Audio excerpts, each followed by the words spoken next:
everyone. Lovely to see you. My computer just had a little hiccup, so if you could let me know whether you can hear and see me all right, that would be great. Lovely to be with you. I'm going to pretend you can see and hear me for the time being. We're going to talk today about ethics. I said it yesterday, we separate the Eightfold Path into 3 packages, neatly, very dense packages.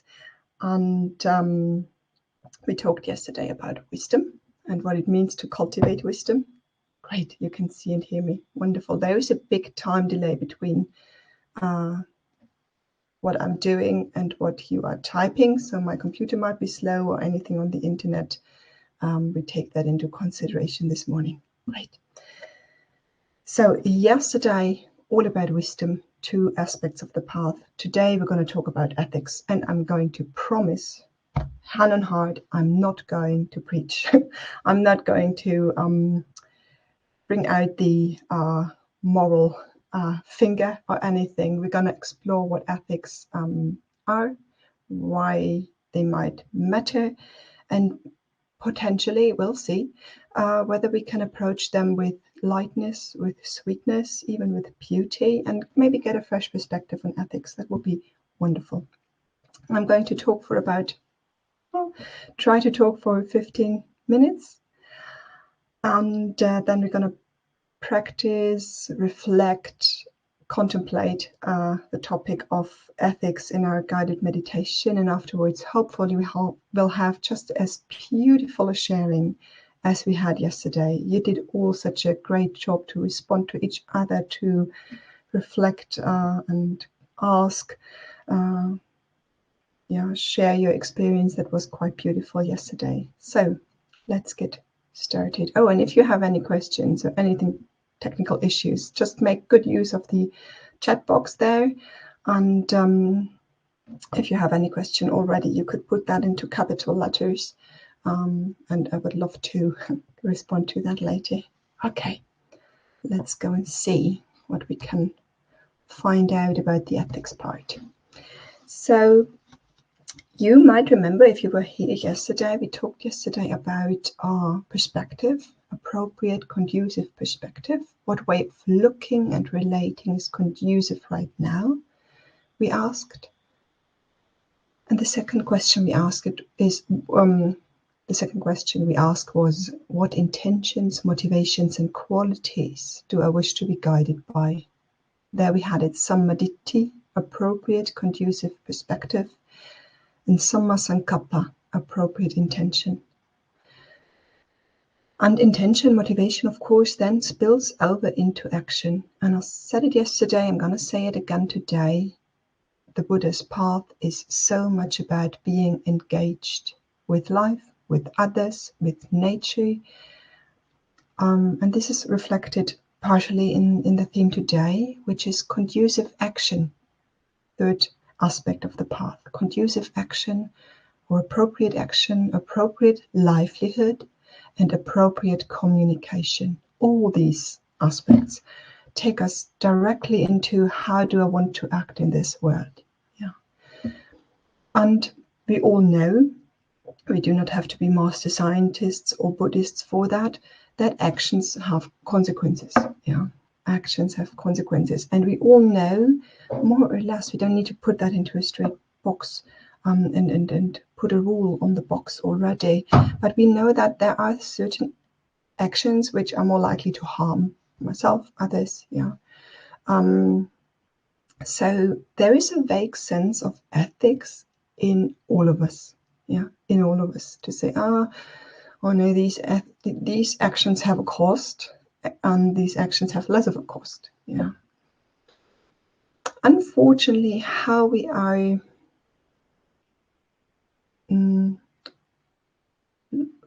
taught ethics makes a huge difference in how we approach them later in life. When we have formally been exposed to ethics more as with the feelings of guilt, and you should and you ought to, and a lot about our goodness and worth as a person, has been connected to ethics, it can be a rather painful or just simply a rather unattractive topic. Yeah, rather unsexy to talk about ethics these days.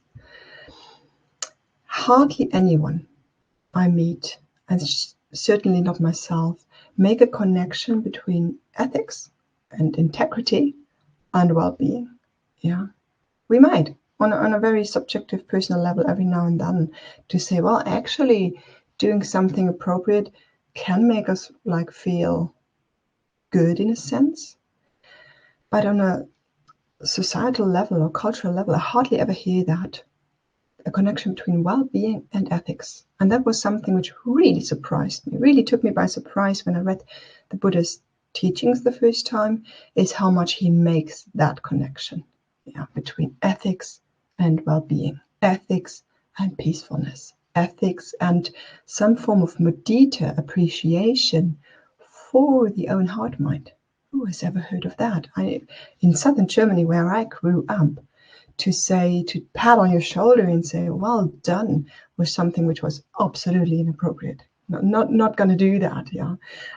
Who are you to pat yourself on the shoulder? I can at least point to 5 things about you which are not right. So how do you dare? Yeah. And the Buddha would not stop from patting on the shoulder and saying, well, that was a beautiful intention which shifted into beautiful action, which is quite a remarkable, beautiful aspect of the heart mind. Look at that. Truth speaking. Look at that. A form of gentle renunciation. I don't need to push my needs through in that way. So it's more likely that you come with a package when we talk about ethics, and this is what we're going to talk about today. I'm not going to break it up very much into the 3 sections. I want to talk about the general aspects of ethics and integrity today. Could it be that there is ethics is more of a moral sense of obligation, yeah, a form of moral pressure upon us? Yeah, is that the way we usually relate to the theme of ethics and integrity and rules and moral? And could it be that our attempts to, our caring, soothing attempts, yeah, all coming from a good place within, to strip ourselves from the guilt and the shaming and the judgment of others, yeah, which was so painful and so pressured, that by going through this process, we kind of throw out the baby with the bathwater sometimes and say, okay, I'm not going to do ethics, I'm not going to do integrity. Or if I go back into ethics and integrity, it always comes with that backlash of feeling guilty and shameful and judged again. I can either do the one or the other. Yeah. So is there something for us to discover? Yeah, like a middle way, finding this sweet middle way between ethics and a reaction of guilt, and ignoring ethics and becoming blind to ethical considerations in a way. I find that is I don't know how it is for you, and I'm very curious to hear later, but I find that this is a common thread, at least in our society where I live, that we just don't talk ethics very much. Who are you to tell me what to do? Yeah. And while that is okay, I'm who I am. Who am I really? Like, who am I even sitting here and telling you what to do? Yeah. But the question would be, are people having this conversation with themselves? Yeah. Are people having an ethical conversation with themselves and developing something? I love that sentence. I think I have it from Rick Hansen. To have their own personal and subjective codex of integrity. My own codex of integrity, evolving, imperfect, maybe more a question than an answer, but to have something within to say, yeah, I have a couple of rules, or at least points of orientation, reference points, how I want to be in this world.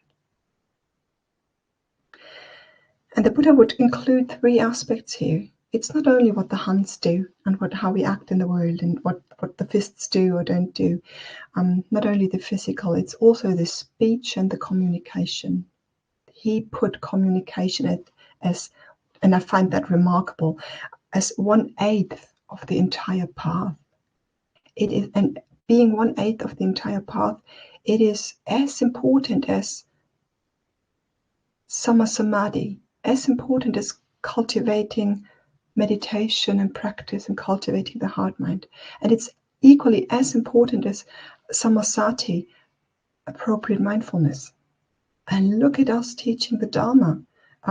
Do we really have this balance which the Buddha suggested? I rather doubt that. Yeah. So communication and how we live and how we act in the world, all equally important. And I don't say you don't do that already. Yeah, I beautiful people here, I'm very sure.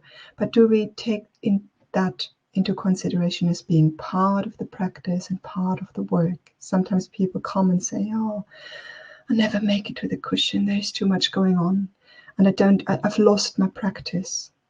And I would really, really doubt that. Probably these people have an emphasis somewhere else on the eightfold path at the moment, and say that is totally fine. Yeah, it's not that practice is meditation or practice is being mindful. Practice is also training yourself to how to be in challenging communication situations and wondering how to be and how to act in this world. So physical communication and actions of thought, how I think will have an impact on what intentions work within me, and what intentions work within me then spill over into action. Yeah, that's an easy equation. So that belongs to appropriate action.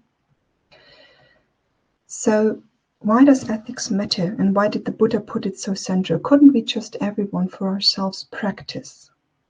And I think the Buddha was a very wise man, and he acknowledged more than we do in our individualistic society that we are really social beings. And in order to be well, we need each other. We heard it yesterday in one comment from one of you dear ones. Someone said, oh, just coming here and feeling like we practice together in a safe, comforting, compassionate space, that changes the whole well-being of the heart mind. Yeah, the totally different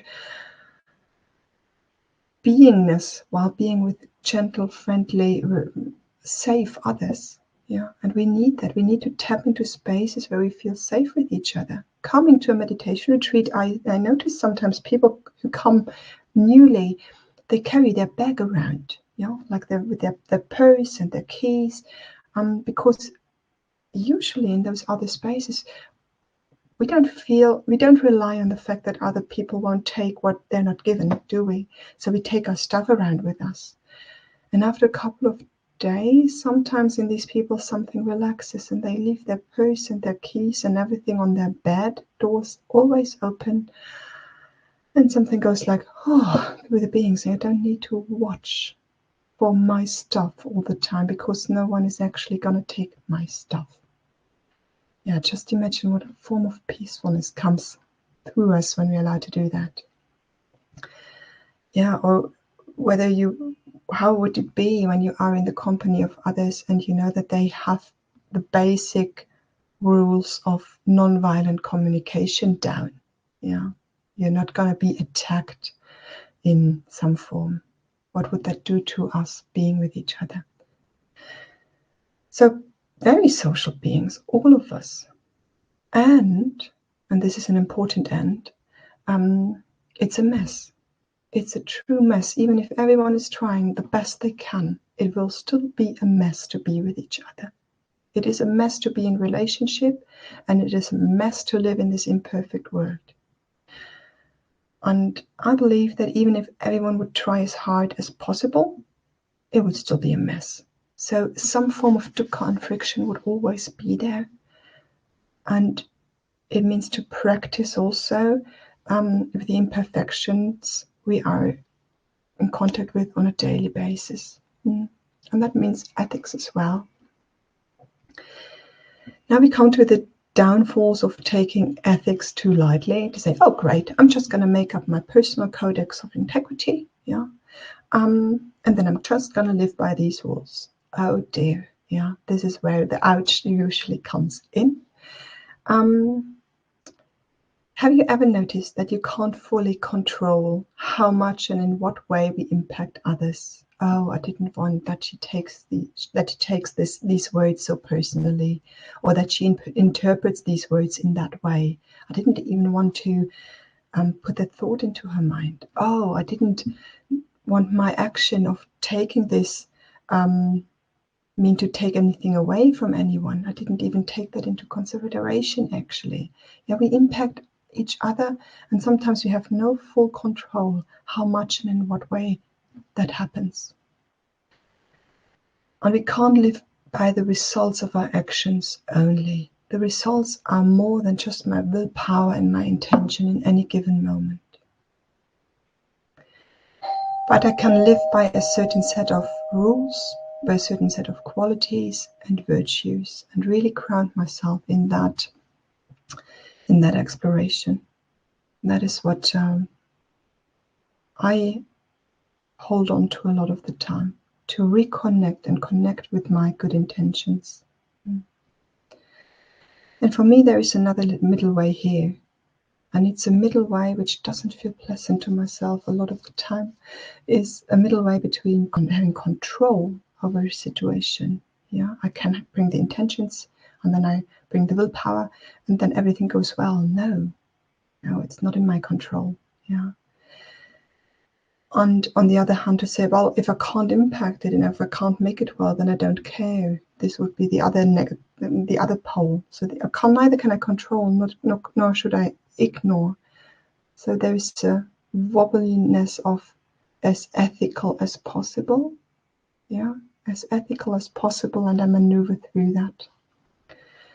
And you can't be perfectly ethical. Yeah, that is part of our dukkha. That is part of the predicament we live with. You can do 10 workshops on mindful communication, and communication will still be messy. I'm offering workshops on mindful communication, and this is the first thing I say. I will teach you, we will learn together, we will explore something, and there is no chance that afterwards you are mastering communication. Yeah.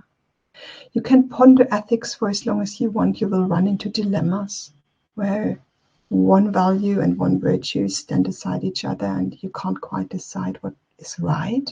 Yeah, still gonna happen. And you can try to live with as little impact as possible to our beloved earth and to our beloved others. But by our mere nature, we are consuming. We need to consume. We depend on others. So we will inevitably take from others. That is something to grieve sometimes. That is something to take into consideration. And I feel when we look at that, ethics lightens up. There is no perfection in ethics. No perfection, appropriate action, communication, and livelihood. So ethics is subjective. That is my point of view at the moment. Ethics is a subjective thing where each of us decides for herself and for himself and for them what rules and what qualities do I want to live by. And yours doesn't have to be mine. But do you have one? Do you have one? Can you name and describe it? What are you inspired by? What are you aspiring to? And ethics for me is as well a practice of curiosity and experimentation. What works for me? And in that situation where my course principle does not apply anymore, I need to refine it and see how to deal with that and make an exception and create something more alive and more vibrant than just a simple fixed rule. And it is something to deeply appreciate about yourself. 3 more sentences. Can you acknowledge and appreciate and celebrate every attempt of your heart mind to react ethically in a situation and really have the sense of, oh, look at what came through the heart mind right now. That was beautiful. I would definitely appreciate that if someone else did it. Can I actually practice to appreciate that within as well. I think that makes it so more likely that more of these notions will come through because actually someone is celebrating them. And can we find the beauty of ethics in the peacefulness it gives us? Yeah, a sense of good enoughness, of stability, of strength. To say, yeah, I tried. I really tried. I can remember back, the whole situation might be a mess, but I can remember that in any given moment I tried to make a difference. Whew, yeah. And last sentence, and that is something maybe for you to reflect, is that I think in our Western society, because we don't have a dialogue of ethics as much anymore, there's a lasting sense of vague guilt and vague shame, yeah, or vague not good enoughness. And maybe we need more ethical reflections to say, I have an ethics, and that is my base ground I can touch upon, and I get some sense of good enoughness, some sense of beauty, and some sense of stability and peacefulness from that, from just knowing that I have some guiding principles which are really dear to me, Okay, enough words. I'm very curious to hear your reflections back. But for now, let's go into meditation, and we're going to do some reflections, some work maybe with this gentle possible codex of own integrity. So if you like to put your feet on the ground or stand up or walk with this theme if it's touching the heart in any hurting, painful places.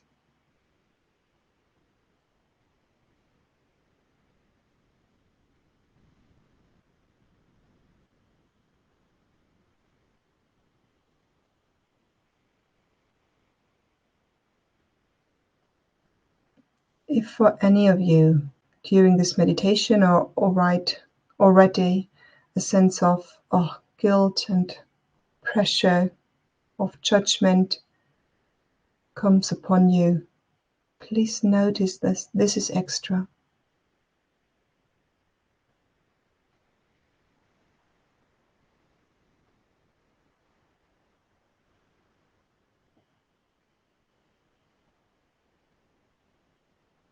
This is a impression from the past touching your heart.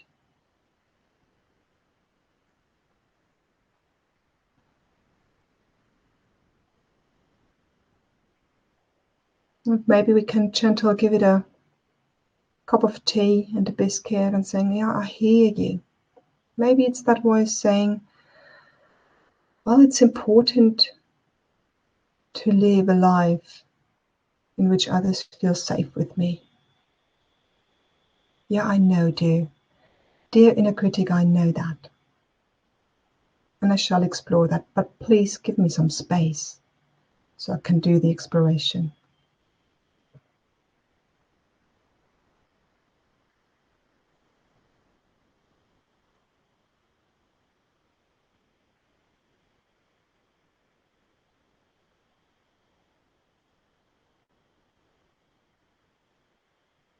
And we start by feeling our entire body again. Good morning, hands, and good morning, feet. We shall not hurry into reflection and contemplation.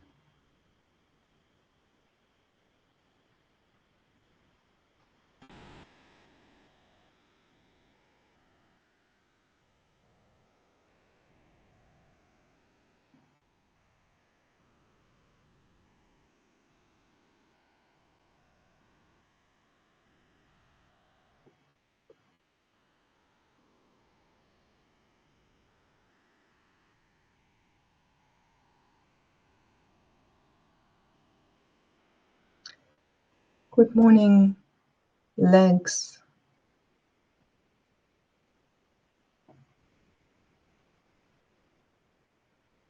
Maybe you feel a tingling on the pulsating, the coolness and the warmth.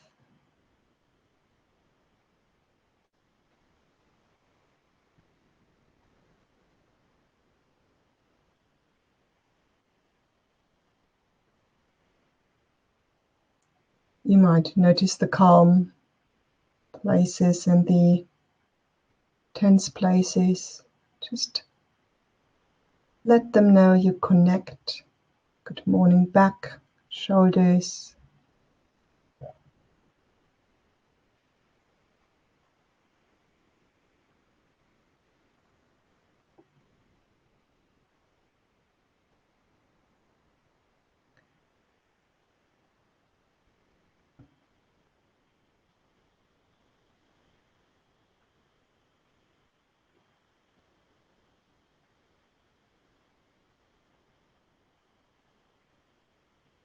Good morning, arms and hands and fingers.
Or to meet the dear face with the many, many tiny muscles already engaged in looking and eating this morning, tasting and hearing, maybe social interaction, watching out for potential problems, biting our tongue. Dear face, it's okay, soften. When you can soften a bit, there is no one wanting anything from us right now and nothing to do.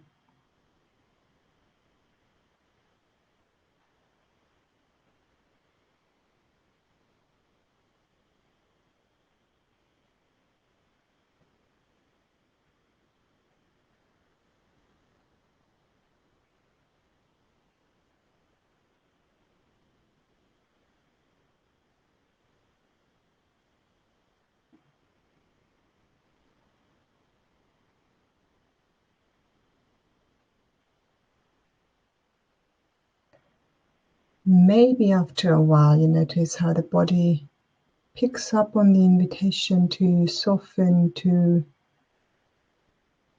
do less, to be less prepared for action and protection and defense. There might be small moments of unwrinkling some muscle.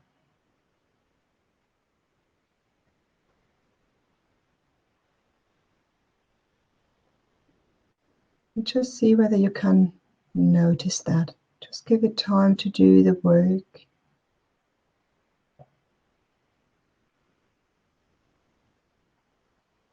Maybe some encouraging little whispers within say, yeah, you're doing great. And yes, we're safe. Safe enough to calm down a little. No, there isn't anything urgent to do. You're right. We can grow still. The word can wait for us a couple of moments.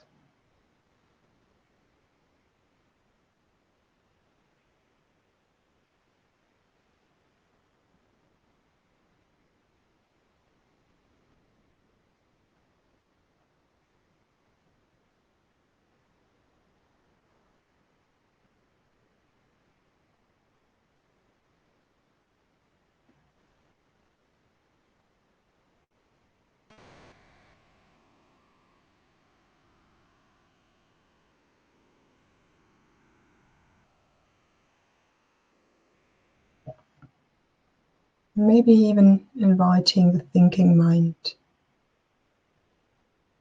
to have a cup of tea and a biscuit as well, to say thank you for bringing order and system and orientation into everything by thinking and bringing up concepts, by commenting and analyzing. But I'm fine right now.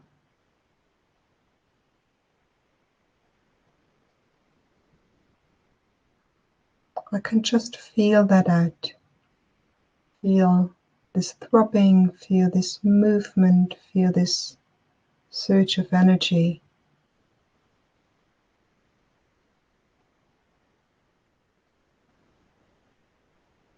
Watch the body do its work of relaxation, finding ease.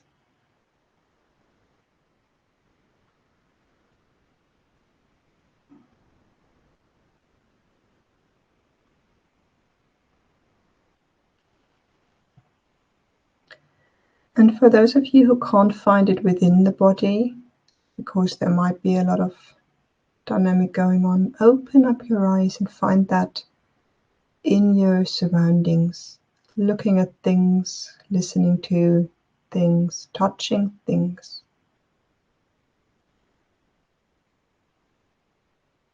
Drinking in through your sense doors, small, unexciting, peaceful experiences.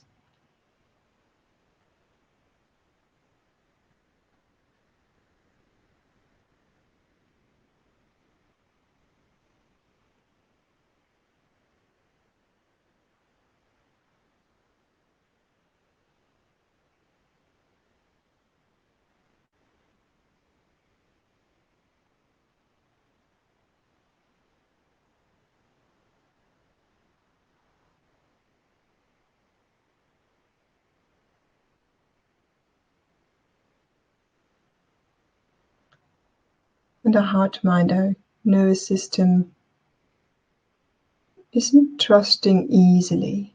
It might still say, yeah, but maybe there's a threat just right around the corner. And you might literally feeling it holding on to, being a bit agitated, being a bit ready and prepared to act. And that's okay. Just feed it back all those easy, rather unspectacular, peaceful experiences you find within or without the body.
Can you settle on a few experiences within which are rather pleasant, which are subtly comforting or peaceful, spacious?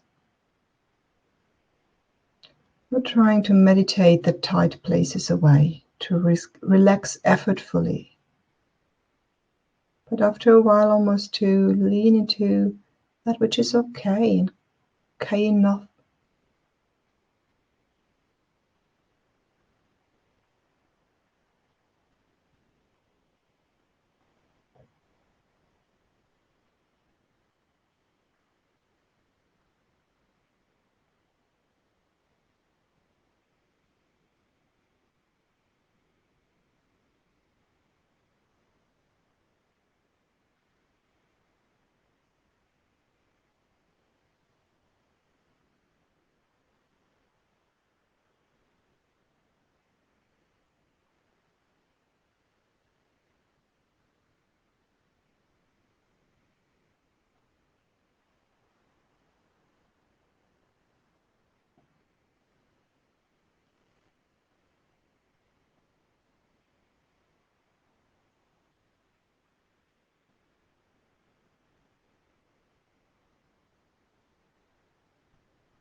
Now it depends wholly on you whether you want to do the reflection and contemplation or whether you would like to just continue this precious work of calming bodily formations, kaya sankara.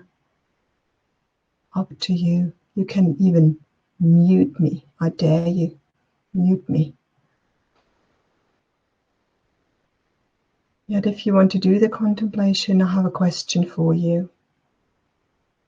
Can you remember, as I'm sure there are, can you remember moments where you didn't act on an intention of harming or taking something which would not have felt right to take? Some words you didn't say, some thoughts you stopped because you felt them not being appropriate. And it could be the smallest of things, the most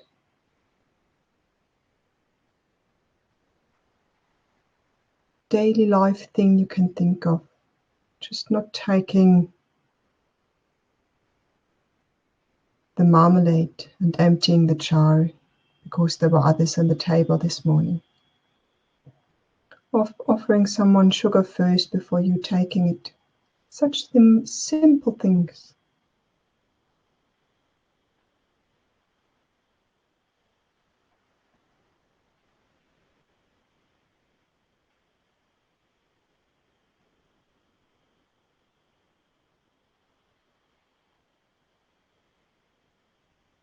What happens if you not take these for granted but murmur slightly into yourself, beautiful, beautiful.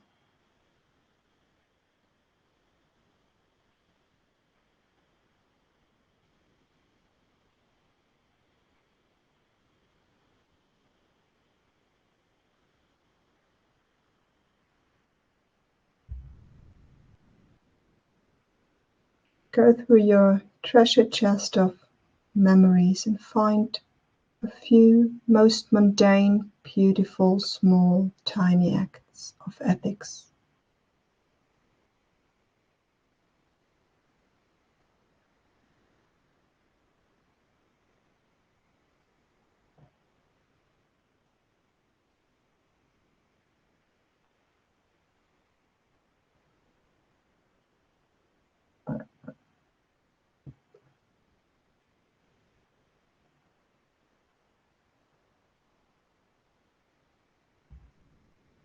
Maybe the inner critic has left its tea and its biscuit and has gone on a rant by now. How can you possibly dare, with all the things you do wrong? Think, oh dear one, these things have been lived experience. I've seen them, I've experienced them, small acts of beauty. And there are things which didn't go as planned. Yeah, I see them, I acknowledge them, and there are these beautiful things too. Sit down, have your tea again.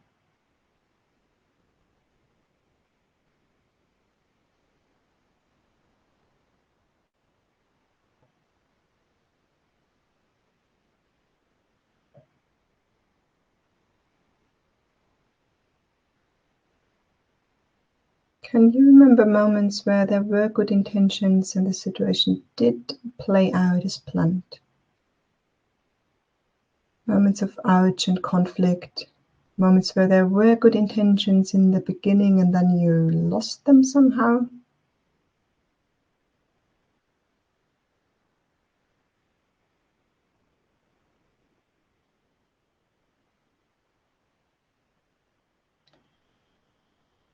Maybe acknowledging that these intentions were beautiful anyways, even if the result was not as planned. Beautiful, beautiful.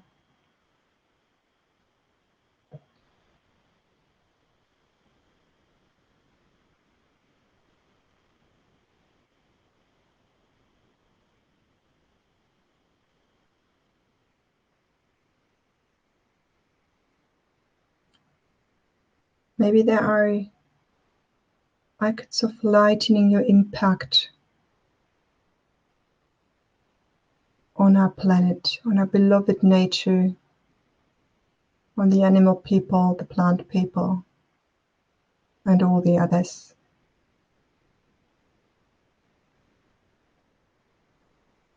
Maybe there is some renunciation, not consuming this, not taking this, doing less of that. And it might be so imperfect. And yet every tiny action, beautiful, beautiful, maybe becoming a habit by now, still beautiful.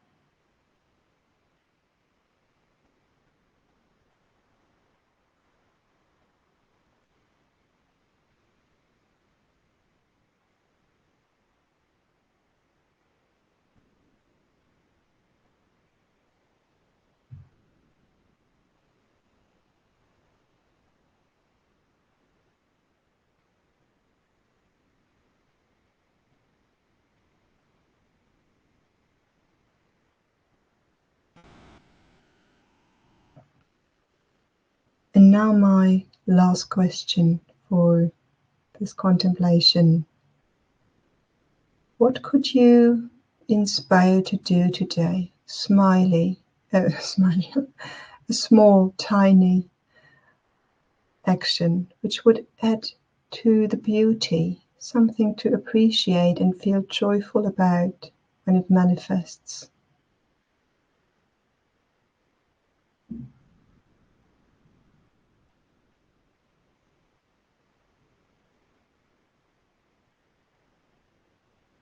Something to celebrate if it comes through your heart mind today.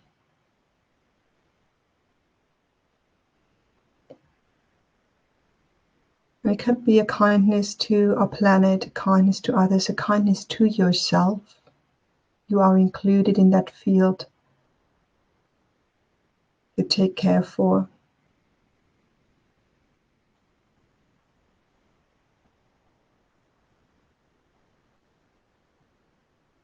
And you're free to say no to this contemplation. You don't have to. There is no pressure from my side for you to do it. It's your free choice.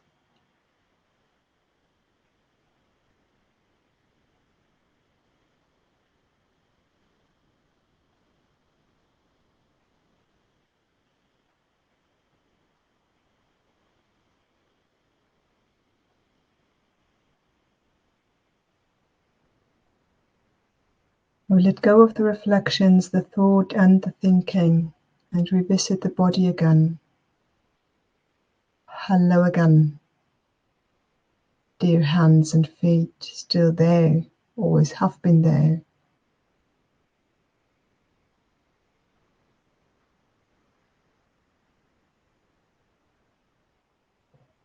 Maybe you notice a rippling effect of the contemplation within the bodily field, pleasant or unpleasant.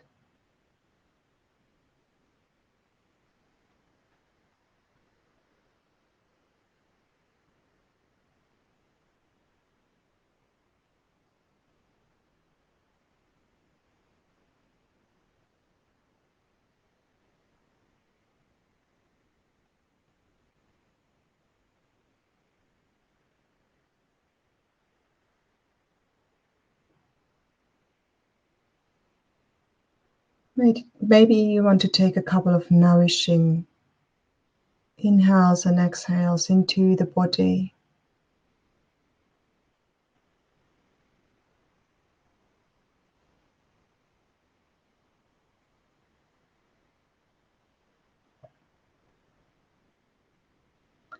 And then we gently start moving, stretching, yawning, sighing, whatever it takes for you to bring the body back into movement.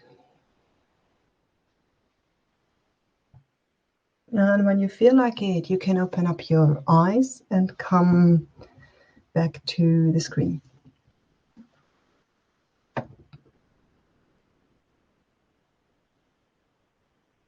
So this has been our practice for this morning.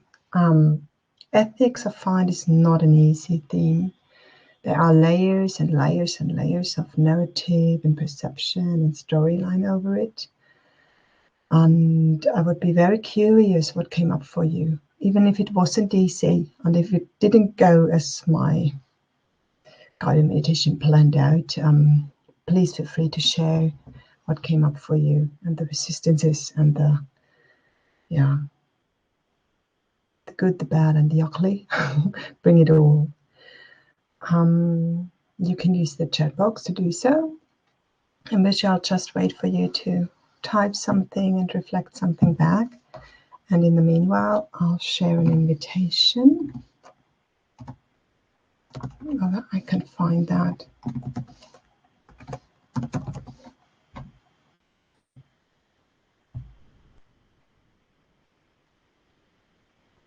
Because there is the Dharma Yatra coming up in August this year, end of July, beginning of August. It's our yearly 7-day practice in community, outdoors and indoors. We have a small hut this year, and we walk together, we meditate together, and we eat together, we sing together, we dance together, we enjoy nature and reconnect with nature. And there are still places for adults available. So if any one of you would like to meet in person, which would be lovely, you're very warmly welcome to do so.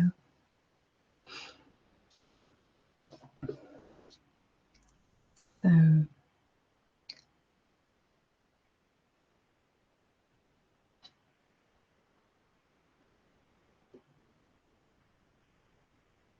the other thing is I'm going to be back in summer, and I haven't, as we have talked about all 4 Noble Truths now, I would love to hear from you whether there is a theme. We could deepen any of this Eightfold Path aspects, or just another theme you would like me to reflect with you and work with you through a week. So if you have any theme suggestions, you can either write here or send me an email, and I'm happy to be inspired by you. Okay, Mike wrote, reflection. Thought practice of a kinder response to a person making angry demand and assuming they have power over me led to a more peaceful response, less likely to escalate conflict, feeling joy after that. Beautiful. Yeah. So that is a perfect example, Mike, if I understand it correctly from your brief description, is where there was a moment of tightness in communication with someone. And the perfection is not about calming the other completely down or changing the whole situation, but the possibility to, well, we say stand our ground, but to be deeply rooted and to have the option for a slightly different response. Yeah, a slightly different response, and just seeing the absence of the perfection is not the solution of the conflict. The beauty was in avoiding the total escalation. Yeah, and to remember that, yes, there is this ability and this capacity within.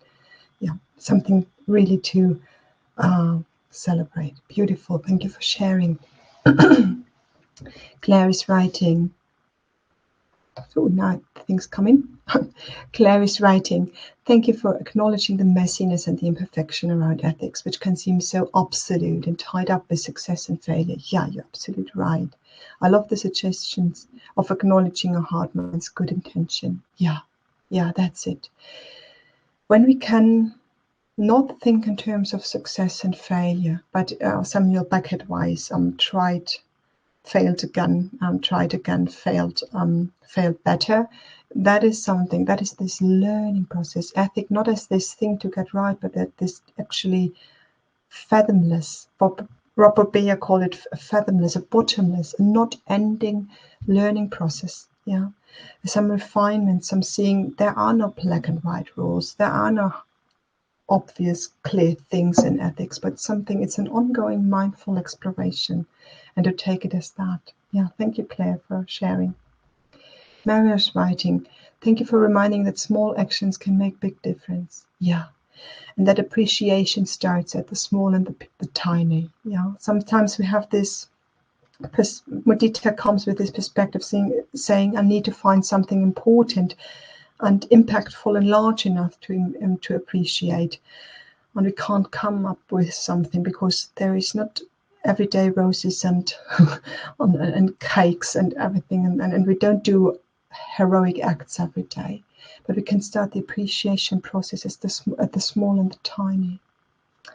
Doro is asking, can you say something on talking about ethics with kids? I have a granddaughter who is neurodivergent and I'm finding communication hard. Yes, same with my son, he's neurodivergent too. And I think it would really start, at least with my children, to open up ears and heart to that field of interconnectedness. Yeah, to saying we feel best when we feel safe with each other. Yeah, you feel best when you feel safe with me or with your friends, and you actually can name a couple of examples where my boy doesn't feel very happy because he doesn't feel safe and appreciated with other kids. So based on that, we can do the old golden rule to say, well, why don't you feel safe? Because they do that and that. Okay, that is, you don't feel well with that, so we don't. Yeah, as it goes in, it goes out. That is how I start. I find that very basic golden rule teaching style. Maybe you come up with something better, but it's using the day-to-day example to make ethics a lived experience for them. Yeah. Steph is writing, so nice to focus on something very positive and surprising. How many good moments I could remember. Great. Found I had a big smile on my face during the meditation. That is beautiful to hear, Steph. And it's always you test that for yourself. But if we start from that place, from that smile on your face, and then go into the day and say, let me nourish that. Yeah, that is the Buddha's approach. Let me nourish that well-being coming from remember how happy it can make me to choose the ethics and the integrity at times. Yeah. So Heidi remembers the smiley actions. Yeah, that was a nice little compound of weight. Small acts of kindness throughout the day. What a lovely inspiration to start the day. And what a lovely way to end the day, Heidi. There is something, in my mind, good Swabian upbringing, which roars up when I would even dare to sit in the evening and reflect back on the small acts of kindness I did today. Saying, are you giving yourself so much importance? Are you putting yourself over others? And that is such an interesting thing when we do mudita and appreciation practice. It's not a comparison. It's not a comparison against the standard, good and bad, success and failure. It's not a comparison with others. Did I do better? Am I now a superior person because I do so much ethical things? That is not the question. I'll leave the other, the comparison, wholly out of the picture. Yeah. I can even do a dual practice where I appreciate the acts of kindness which expressed through my heart, and then I can shift the attention towards all the acts of kindness and integrity which I was recipient of. Yeah, that might even add to my sense of safety as well. Great, thank you, Heidi. Catherine is writing, among all kinds of personal things, I was also thinking about dana for Sangha life as a form of ethical action. Absolutely. Yeah, that is another conversation we would need to have more often in our Dharma circles. Dana, every penny of it, is an ethical action. We are nourishing, we are consuming, and we are nourishing with our actions, our words, our thoughts, even others, and sometimes whole structures and institutions. So dana in any form of generosity is an ethical action. Beautiful put. Thank you, Catherine. Sally writes, yes, mess and meeting it with dearness seems like some way meeting place. Yeah, beautiful. The mess will stay, that is the dukkha. And there is grief in the imperfection in the word, in the imperfection of this whole inner turbulence. Yeah, and to say, well, we can grieve that at sometimes, that we are not able to create and maintain perfection, that we're never going to be met with perfection in any relationship with anyone. And then what then comes up, and I read that in your reflection, is compassion. Yeah, that needs an answer of compassion from my point of view. Ruth is writing, these teachings and the contemplation brought up a lot of grief for me. Here we go. In our family, anything that considered ethics or values that might contribute to all our well-being is seen in reactivity as a rule. Yeah. By my lapsed Catholic husband and rejected. There is the baby with the bathwater gone. Yeah, I feel I end up bringing a child into the world without an understanding of the beauty of ethics. Yeah, there is some tragedy if there is only polarity, isn't it? If there is any only either a guilty adherence to rules imposed on us by others, or rejecting this sense of guilt and shame, which is not appropriate, and then rejecting any sense of ethics with it. And yet your child will have a sense, like we all do, of ethics already. He will know what makes him feel safe with others and what doesn't. And maybe just pointing that out every now and then to nourish the seedlings, can be a beginning still. Cass is asking, would you say that ethics and boundaries are closely related? Absolutely. Absolutely. Ethics is about keeping ourselves safe. It's about nourishing our interconnected fields. And of course, in our interconnected fields, there are boundaries as well. This is where sometimes the dilemmas comes up.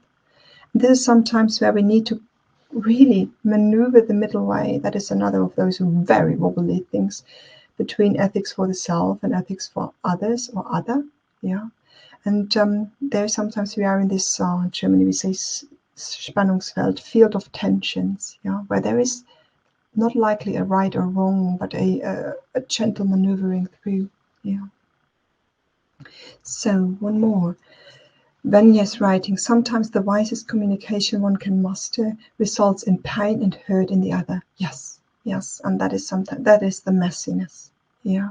To say I did my best hand and heart, I prepared for the communication and treaded really, really carefully, and yet the other has those filters and interpretations going on which I can't pierce through. Yeah, you can't really hear me. And then we need to acknowledge the intention and try it really well a lot, and have to have the compassion and the grief almost to say, well, even the wisest communication can't reach you right now. Okay. Now there are two more reflections. One more. Sally writes, is there a contemporary book and teaching that you have been most enlightened by? Oh, many. Sally, write me an email and I can hand out a suggestion list for books. And Kelly's writing, I'm a bit into perspective, and when making ethic-based decisions, I end up considering from different angles. Beautiful. Not enough to be indecisive or fickle, but just thorough. Yes. And then to decide then that action has this it decides on one street. We can see left would be okay, right would be okay, going center would be, all has different aspects and advantages and disadvantages to it, and I'm deciding for one road, fully aware that I'm not feeding, that another road would have fed other boundaries and other needs potentially, and to have that available. Okay, great, we did it. It's 9 o'clock. Tomorrow we talk about cultivating the heart mind, which includes mindfulness and samadhi practice. That is going to be the last of our Eightfold Path, and I'm looking forward to talk about that with you tomorrow. It was a pleasure to be with you. Thank you.